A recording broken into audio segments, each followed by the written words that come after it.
Shalom, salam berkat dari kami untuk pendengar sekalian.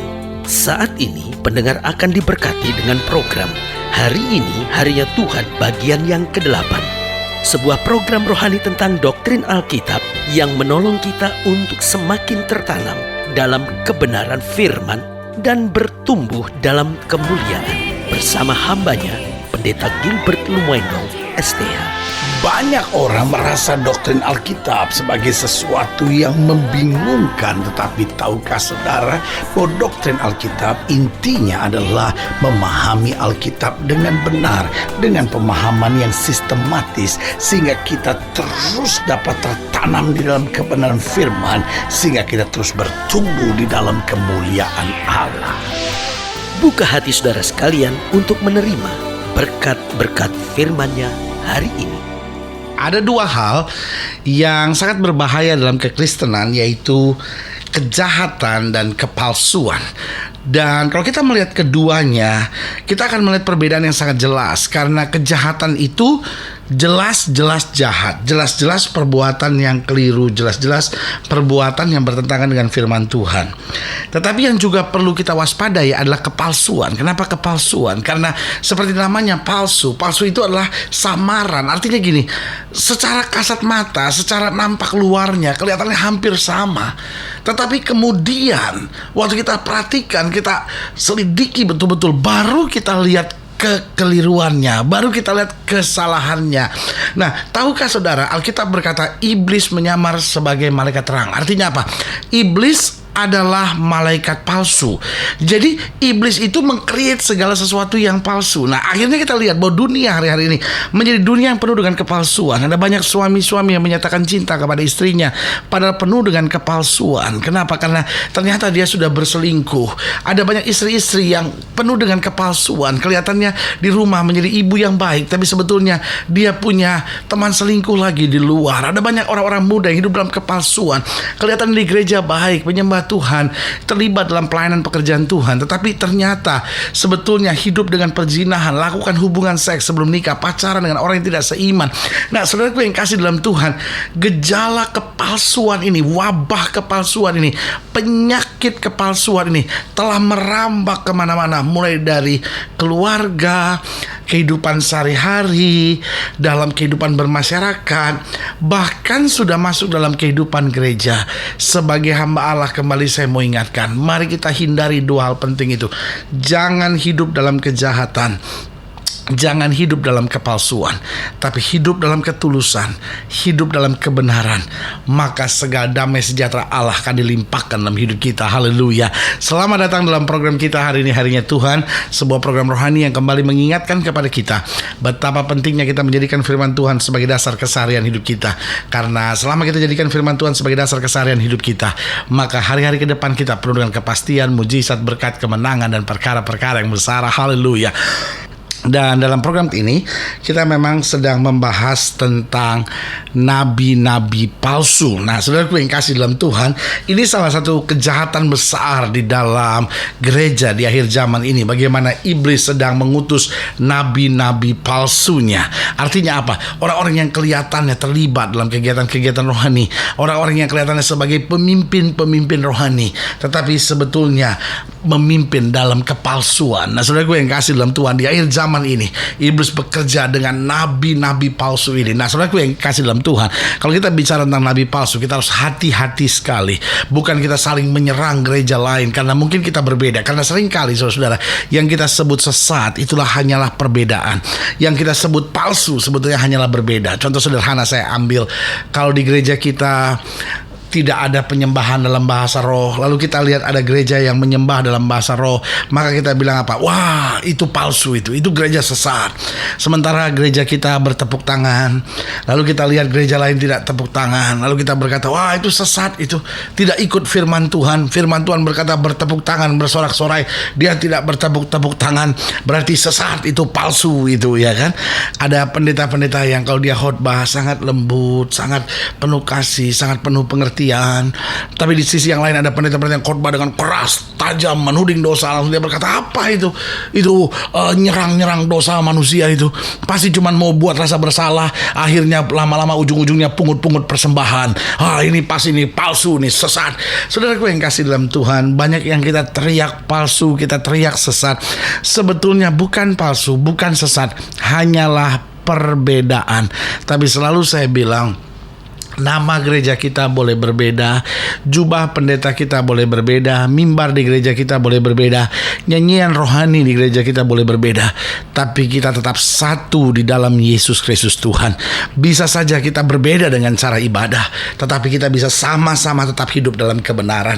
Hanya yang Alkitab mau tegaskan, kepalsuan di sini adalah situasi yang bertentangan dengan firman Tuhan. Bukan ada dalam firman Tuhan, tapi kita memahaminya dengan cara yang berbeda, ya kan? Ada orang yang memahami hidup benar itu artinya hidup dalam kesucian, lalu dekat sama Tuhan, banyak terlibat dalam penyembahan, pujian. Sebagian lagi berkata hidup benar itu loh berarti keluar dong, jadi saksi Tuhan dong, lakukan kegiatan-kegiatan sosial dong. Loh, masing-masing bisa punya penafsiran yang berbeda, tapi yang harusnya kita saling melengkapi, saling menguatkan. Karena punya waktu teduh, doa, puasa, menyembah Tuhan itu baik, tetapi menjadi berkat buat orang lain, lalu terlibat dalam kegiatan-kegiatan sosial, membantu yang miskin, itu pun baik. Tinggal apa yang harus kita buat? Yang mendoakan, doakan mereka-mereka yang ada di depan. Dan yang ada di depan jangan takut, jalan terus, karena ada pasukan-pasukan doa yang menopang saudara senantiasa. Haleluya. Nah, saudaraku yang kasih dalam Tuhan, dalam program ini ketika kita bicara nabi-nabi palsu, kita sedang membahas 2 Petrus pasal 2 ayat yang pertama sampai ayat yang ketiga. 2 Petrus pasal 2 ayat yang pertama sampai ayat yang ketiga, demikian firman Tuhan. Sebagaimana nabi-nabi palsu dahulu tampil di tengah-tengah umat Allah, demikian pula di antara kamu akan ada guru-guru palsu. Mereka akan memasukkan pengajaran-pengajaran sesat yang membinasakan. Bahkan mereka akan menyangkal penguasa yang telah menebus mereka, dan dengan jalan demikian segera mendatangkan kebinasaan atas diri mereka. Banyak orang akan mengikuti cara hidup mereka yang dikuasai hawa nafsu, dan karena mereka jalan kebenaran akan dihujat. Dan karena serakahnya guru-guru palsu itu akan berusaha mencari untung dari kamu dengan cerita-cerita isapan jempol mereka.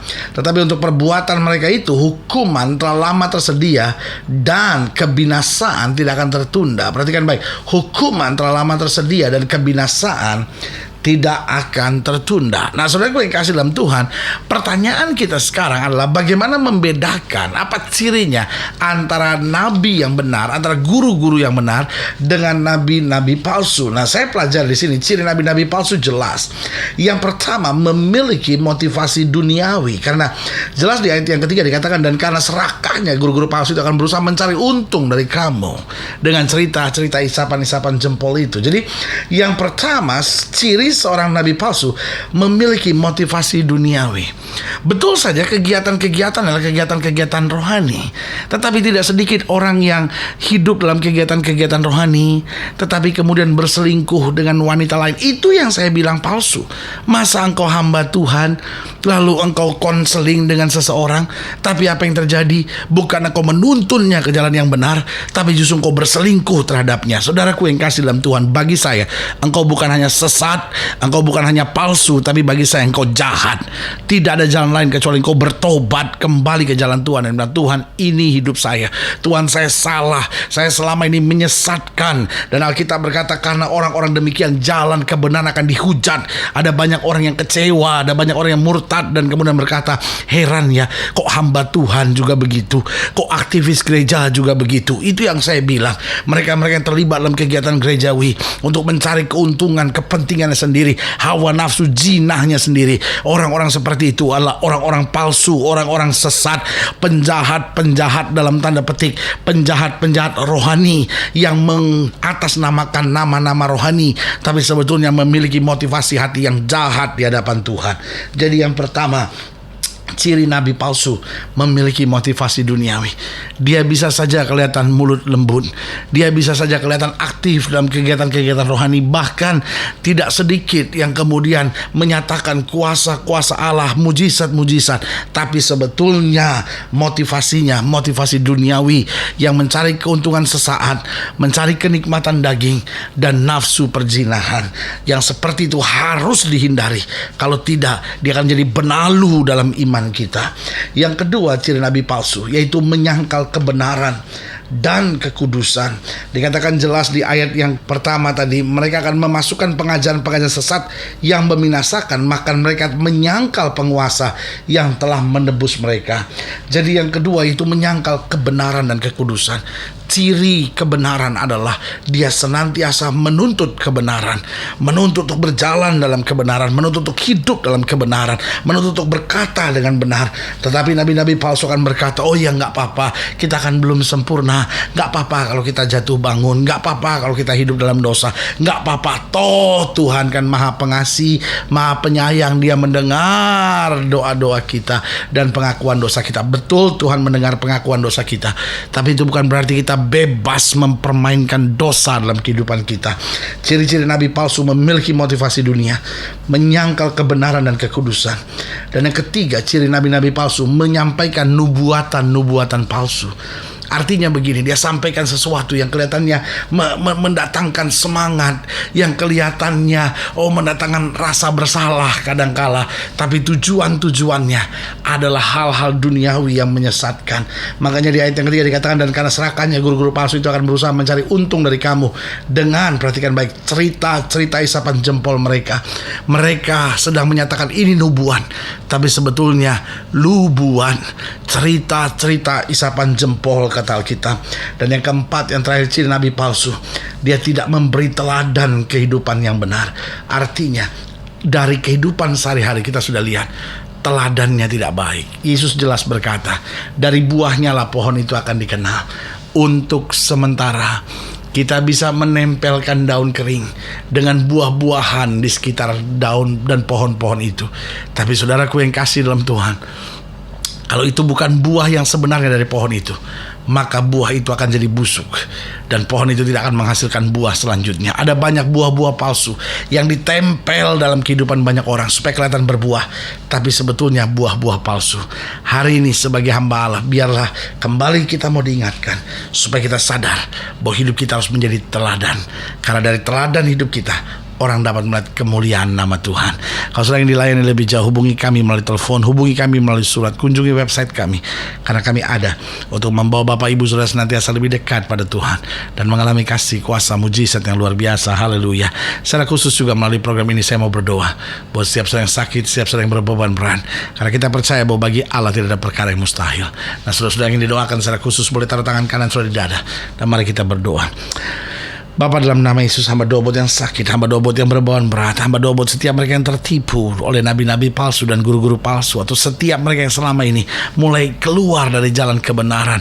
Kami mulai kompromi dengan dosa, kami mulai tidak memberi teladan hidup yang baik. Bapa, melalui program ini hamba berdoa di dalam nama Yesus, Tuhan jamah, Tuhan bangkitkan iman kami supaya kami hidup dalam kebenaran dan melihat kemuliaan Tuhan dinyatakan. Bapa, yang sakit Tuhan sembuhkan di dalam nama Yesus, yang lemah Tuhan kuatkan, yang susah Tuhan hiburkan, yang beban berat Tuhan kerjakan mujizat di dalam nama Yesus, sehingga hari ini kembali menjadi hari kemenangan, hari mujizat, hari lawatan Tuhan itu. Di dalam nama Yesus kami berdoa. Haleluya.